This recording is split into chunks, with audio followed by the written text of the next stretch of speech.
Hindi ko kayo nangali para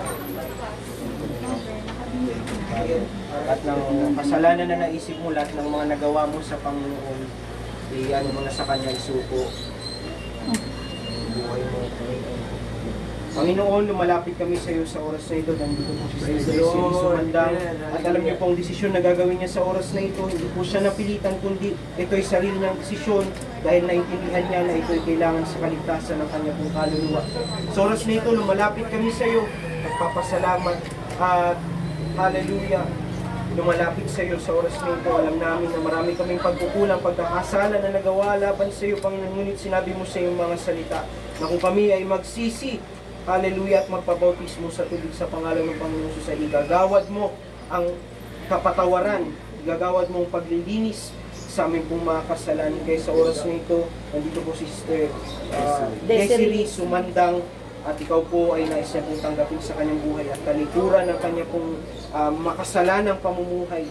Panginoon, sa oras na ito, akin po siyang pinagkakatiwala sa iyo. Nakita niyo po ang kanyang puso, nakita niyo ang kanyang isipan sa oras na ito.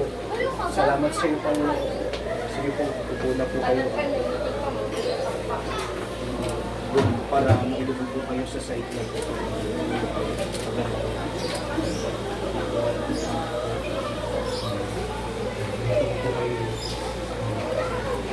Ay, baptize yun. Wait lang po. Urong pa po kayo, ate.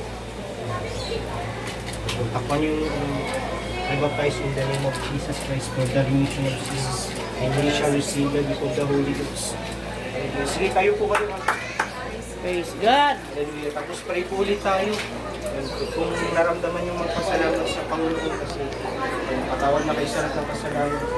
Panginoon, nagpapasalamat kami sapagkat pinatawad mo na ang kasalanan. Yes! Sir sumandang. At alam niyo po, Panginoon, yung desisyon na ginawa niya sa oras na ito. Hallelujah, meron kang reward sa kanya pong buhay. Hallelujah. Amin po siyang pinagkakatiwala sa isulat niyo pong pangalan na Desiree sumandang sa aklat ng buhay. At ito ang simula ng kanya pong paglakad sa inyo pong kalooban. Ikaw ang gumabay sa kanya habang siya po, hallelujah, ay lumalakad sa inyo pong kalooban. Gabayan niyo po siya, Panginoon, simula sa araw na ito at sa masusunod na araw, linggo, buwan at taon. Hallelujah. At ikaw pong patuloy na kumilos sa kanyang buhay, mangusap sa kanya at ipagkalog sa kanyang Santong Espiritu. Salamat sa kaluluwang ito, Panginoon. Tanggapin niyo po siya. In Jesus' name. Amen. Praise God. Asan na yung reason?